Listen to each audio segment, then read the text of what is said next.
75ാം പിറന്നാൾ നിറവിൽ സംസ്ഥാന ശിശുക്ഷേമ സമിതി മാസങ്ങൾ നീളുന്ന ആഘോഷ പരിപാടികളാണ് വാർഷിക ആഘോഷത്തിന്റെ ഭാഗമായി സജ്ജമാക്കിയിരിക്കുന്നത്. നവജാത ശിശുക്കൾക്കായി ഹ്യൂമൻ മിൽക്ക് ബാങ്ക് യാഥാർത്ഥ്യമാക്കുന്നതോടെ പദ്ധതി നടപ്പിലാക്കുന്ന രാജ്യത്തെ ആദ്യ ശിശുക്ഷേമ സമിതിയാകാൻ ഒരുങ്ങുകയാണ് കേരളം. തിരുവനന്തപുരം കേന്ദ്രീകരിച്ച് പ്രവർത്തിക്കുന്ന സംസ്ഥാന ശിശുക്ഷേമ സമിതിക്ക് നിരവധി ക്ഷേമ പ്രവർത്തനങ്ങൾ ഉണ്ടെങ്കിലും അമ്മത്തൊട്ടിൽ തന്നെയാണ് അവയിൽ പ്രധാനപ്പെട്ടത്. പ്രവർത്തനം ആരംഭിച്ച് 75 വർഷം പിന്നിടുമ്പോൾ രാജ്യത്തെ ഏറ്റവും മികച്ച ദത്തെടുക്കൽ സ്ഥാപനമായി മാറാൻ സമിതിക്ക് സാധിച്ചു. മുലപ്പാൽ ബാങ്ക് ആരംഭിക്കാൻ വേണ്ടിയിട്ടുള്ള ഫൈനൽ സ്റ്റേജിലാണ്. ജനുവരി മാസത്തോടുകൂടി ഉദ്ഘാടനം നടത്താൻ സാധിക്കുമെന്നാണ് ഞങ്ങൾ പ്രതീക്ഷിക്കുന്നത്.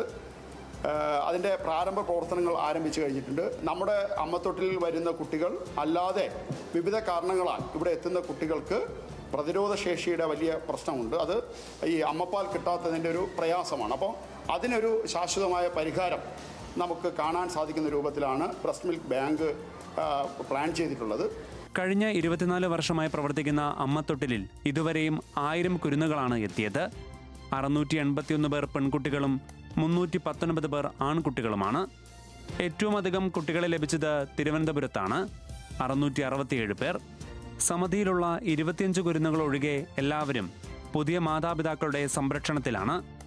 മോശം സാമൂഹിക സാഹചര്യങ്ങളിൽ നിന്നുള്ള മാതാപിതാക്കളാണ് അമ്മത്തൊട്ടിലുകളെ തേടി വരുന്നതിൽ ഏറിയ പങ്കും.